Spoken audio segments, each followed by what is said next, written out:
VGP Marine Kingdom, ECR, Injambakkam, Chennai. புத்தாக்க பயிற்சியை முடித்து புத்துணர்ச்சியோடு தாவேக எம்எல்ஏக்கள் கலந்து கொண்ட ஒரு சட்டமன்றம், இளைஞர்கள் இளம் பெண்கள் அதிகமாக பங்கெடுத்துள்ள ஒரு சட்டமன்றம், சமூக வாரியாக பிரதிநிதித்துவம் சமமாக இருக்கிற சமூக நீதிமன்றமாய் மாறி இருக்கிற சட்டமன்றம் இனிதே தொடங்கி இருக்கிறது. இந்த இணைய நாளில் மாண்புமிகு முதல்வர் அவர்களுக்கு, இதில் பங்கெடுத்த மாண்புமிகு ஆளுநர் அவர்களுக்கு, மாண்புமிகு பேரவைத் தலைவர் அவர்களுக்கு எங்களுடைய வாழ்த்துக்களை நாங்கள் தெரிவித்துக் கொள்கிறோம். ஏதாவது கேள்வி இருந்தால்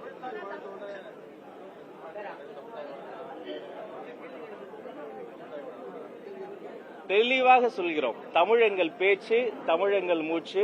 நிகழ்வு நடக்கிற இடத்துலயுமே எடுத்த உடனே நேஷனல் சாங் வந்தே மாதரம் பாட வேண்டும் என்று இருந்தது. ஆனா தமிழ்நாடு அரசை பொறுத்த வரைக்கும் தமிழ்தாய் வாழ்த்து முதன்மையாக இருக்க வேண்டும் என்பதுதான் நம்முடைய இடம். மற்றபடி தேசிய கீதம் பாடுவதில் முரண் இல்லை. வேற அதுக்கு தான் பதில் சொல்றேன். நேஷனல் சாங் வந்தே மாதரம் பாடுவோம்னு ஒன்றிய அரசு சுற்றறிக்கையே இருக்கு. அதை நம்ம ஃபாலோ பண்ணல. தமிழுக்கு தான் முதலிடம், தமிழ் தாய்க்கு தான் முதலிடம், தமிழ் தாய் வாழ்த்து தான் முதலில் பாடப்பட்டது.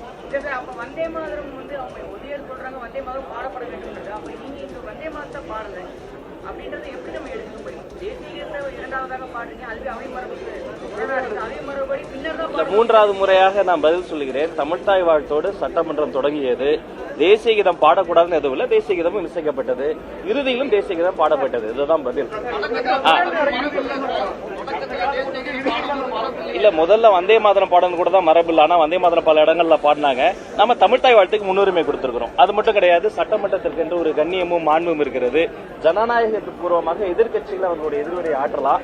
இன்றைய தினம் கூட திமுகவினுடைய மாண்புமிகு சட்டமன்ற உறுப்பினர்கள் அவங்க பேட்ச் ஏதோ குத்திட்டு வந்தாங்க. இந்த டெமோக்ரஸியுடைய பியூட்டியே ஜனநாயகம் என்பது எதிர்கட்சிகள் அவர்களுடைய எதிர்ப்பை காட்டலாம், அதற்கு இடம் தரலாம். ஆனா ஒன்னே கொஞ்சம் ஜஸ்ட் மிஸ். அவங்க போன ஆட்சியில் அப்படி வந்திருக்கணும், கொஞ்சம் காலத்தாவதான் இந்த ஆட்சியில் வந்துட்டாங்க. இது பொது அமைதியும் சட்டம் ஒழுங்கையும் சட்டத்தின் ஆட்சியும் நீதி நிலைநாட்டுவதற்காக சிங்கப்பெண்கள் செருப்பு படையிலிருந்து பல்வேறு விஷயங்களை முன்னெடுத்துக் கொண்டு இருக்கக்கூடிய சர்க்கார். அதனால இந்த பேட்ச் எல்லாம் போன ஆட்சியில் அவங்க கொண்டு வந்திருக்கணும் என்பதையும் சுட்டிக்காட்டிக் கொள்கிறோம். நல்ல முறையில் தொடங்கி இருக்கிறது. தொடக்கம் நல்ல முழக்கமாக இருக்கிறது. இனி அடுத்த அலுவல் கூட்டம் நடந்து கொண்டு இருக்கிறது. அடுத்த அறிவிப்புகளும் விரைவில் வெளிவரும்.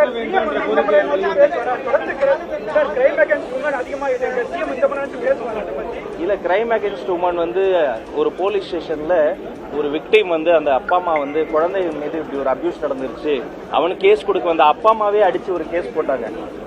முன்பு 2024ஆம் ஆண்டு பாத்தீங்கன்னா சராசரியாக கிட்டத்தட்ட ஒரு நாளைக்கு 30 வழக்குகள் பதிவு செய்யப்பட்டதா சொல்றாங்க. அதை விட குறைந்திருக்கு. அதே சமயம் விக்டிம்ஸ் வெளியில வருவது அதிகரித்திருக்கிறது. பாதுகாப்பு உணர்வு போலீஸ் ஸ்டேஷன் அதிகமா இருக்கிறதால நிறைய விக்டிம்ஸ் வெளியில வராங்க. அதனால இதுதான் இப்போது நடந்து கொண்டிருக்கிற ஆட்சி என்பது பொது அமைதியை பாதுகாத்து துரிதமான நடவடிக்கை. இப்ப குற்றம் நடக்குதா, உடனடியாக எந்த பாராபட்சமும் இல்லாமல் துரிதமாக நடவடிக்கை எடுக்கப்பட்டு அதிகபட்ச தண்டனையை வாங்கி கொடுப்பதற்கான வேலைகள் நடந்து கொண்டிருக்கு. ஒவ்வொருத்தரா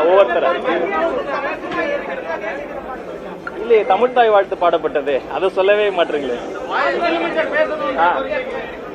சமூக நீதியை பொறுத்த வரைக்கும் நாங்க ஆட்சிக்கு வருவதற்கு முன்பிலிருந்தே சொல்றோம், சாதிவாரி கணக்கெடுப்பு நடத்தப்பட வேண்டும். சாதிவாரி சமூக நீதி கணக்காய்வு மாநில அரசு நடத்த வேண்டும். இதுல மாற்றம் இல்ல. அன்று சொன்னதா இன்று சொல்றேன். ஏன்னா இது சமூக நீதியை அப்பதான் ரூட்ஸ்ல என்ன போயிருக்குன்னு பார்க்க முடியும். பிற்படுத்தப்பட்ட வகுப்பு, மிகவும் பிற்படுத்தப்பட்ட வகுப்பு, ஒடுக்கப்பட்டவர்கள்லயே ஒரு செக்டர் வந்துட்டாங்களா, இன்னொரு செக்டர் வரலையா, ரூட்ஸ்ல போயிருக்கா, முதல் தலைமுறை பட்டதாரி யாரு, பெண்கள் படிச்சிருக்காங்களா, பட்டதெல்லாம் எப்ப வரும்னா கணக்கெடுப்பும் கணக்காயும் நடந்தாதான் வரும். அதோட ஏற்கனவே இருக்கக்கூடிய விஷயங்களை நம்ம மீண்டும் வலியுறுத்தி இருக்கோம்.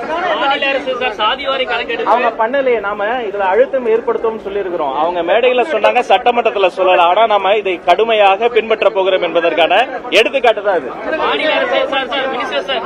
கணக்காய்வு மாநில அரசு பண்ணோம், சாதிவாரி கணக்கெடுப்பு மத்திய அரசு பண்ணணும். அதற்கான அழுத்தத்தையும் நாங்க கொடுப்போம்.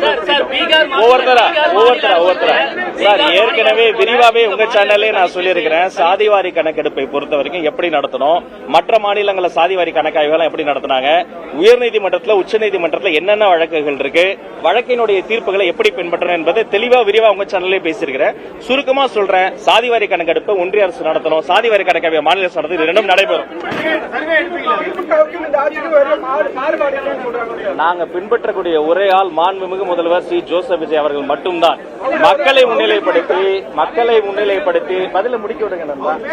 பதில நீங்க மட்டும் பேசுனா எப்படி? நாங்க பேசுறதே கொஞ்சம் கேளுங்க. அவரும் கேட்பார்ல, இவங்க எப்படியாவது மக்களுக்காக பேசுவாங்களா இல்ல போன்ல கேட்டுட்டு ஒரே கட்சிக்காக பேசுவாங்களா அப்படின்னு மக்களும் கேட்கிறாங்க. நான் சொல்றத நல்லா கவனிங்க. முதல் நாள் சிறப்பாக தொடங்கி இருக்கிறது. சமூக நீதி காம்ப்ரமைஸ் இல்லாம தொடங்கி இருக்கிறது. அதுக்கு இந்த சட்டமன்றமே பிரதிநிதித்துவம்.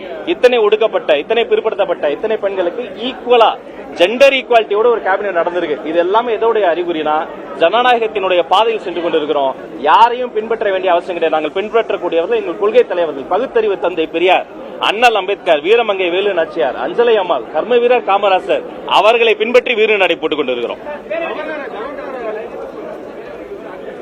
கொடுத்த வாக்கை காப்பாற்றினார் முதல்வர் விஜய். 2-3 ஆண்டுகளாக இருட்டடிப்பு செய்யப்பட்ட சட்டமன்ற நேரலை மீண்டும் தொடங்கி இருக்கிறது. இனி சட்டமன்ற நேரலை தொடரும். இது ஜனநாயகத்திற்கு மிகப்பெரிய ஒரு எடுத்துக்காட்டு.